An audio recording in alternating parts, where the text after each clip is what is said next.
संपूर्ण भावे काल्पनिक एवं आपण पहुंचाଇବା ପାଇଁ ଆମର ଏକ ପ୍ରୟାସ ମାତ୍ର ତେଣୁ ଦେହକୁ ନେବେ ନାହିଁ ମଜାରେ ମଜାରେ ଉଡାଇ ଦେବେ ବୋଲି ଆଶା କରୁଛୁ କାରଣ ଏହା ସମ୍ପୂର୍ଣ୍ଣ ମଜା ନୁହେଁ ବିଥିକ।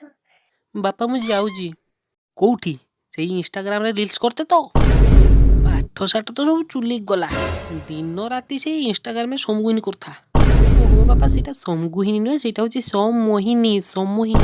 ଚୁପ୍, ସେ ଯାହା ବି ହଉ। ଆରେ ମୁଁ ଯେତେବେଳେ ତୋ ବୟସରେ ଥିଲି ମୋ ପଛରେ ବି ହଜାର ହଜାର ମୋହିନୀ ପଡ଼ିଥିଲେ, କିନ୍ତୁ ମୋ ନଜର ଥିଲା କେବଳ ପାଠ ଉପରେ। ସେଥିପାଇଁ ଆଜି ମୁଁ ଏତେ ବଡ଼ କଣ୍ଟ୍ରାକ୍ଟର। ମୋ ଅଣ୍ଡରରେ ଶହ ଶହ ମିସ୍ତ୍ରୀ ଲେବର କାମ କରୁଛନ୍ତି। ଆରେ ଲାଜ ଶର୍ମ ଅଛି ନା ପୁଡ଼ି ସବୁ ଖାଇଲୁଣି? ଓହୋ ବାପା ତମେ ଏଇ ଡାଇଲଗ ପୁରା ସବୁ ଏ ଘର ଘର କଥାରେ ଭାଇକି ମାରିଥିଲ ପୁଣି? ଓହୋ ସେଟା ତ ଭାଇକି ମାରିଥିଲି, ତୋତେ ତ ମାରିନି। କ୍ୟାରେକ୍ଟର ଭିତରକୁ ଆ, କୋଉଠି ଯାଇଥାନ୍ତୁ କହ। ବାପା ମୁଁ ବି ହେବି। କ'ଣ ହଉ? ମୁଁ ବି ହେବି। କ'ଣ ହବୁ କହୁନୁ? ବାପା ମୁଁ ବି ରଜ କୁଇନ୍ ହେବି। କ'ଣ ହେଲା?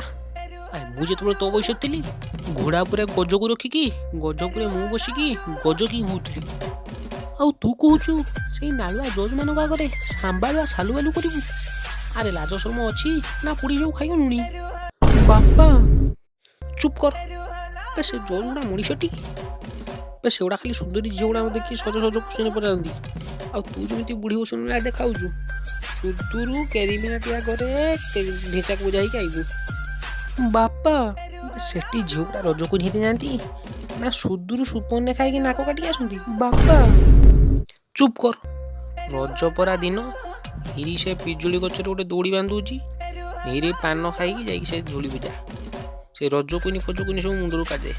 ତମେ ଠିକ୍ କହିଛ ବାପା, ଏ ପୁଡ଼ାମା ଜଜ୍ ଗୁଡ଼ା ଖାଲି ଅପମାନ କରି ଜାଣିଛନ୍ତି। ଆଉ କିନ୍ତୁ ବାପା ମୁଁ ବି ଟିକେ ହେଇଥାନ୍ତି।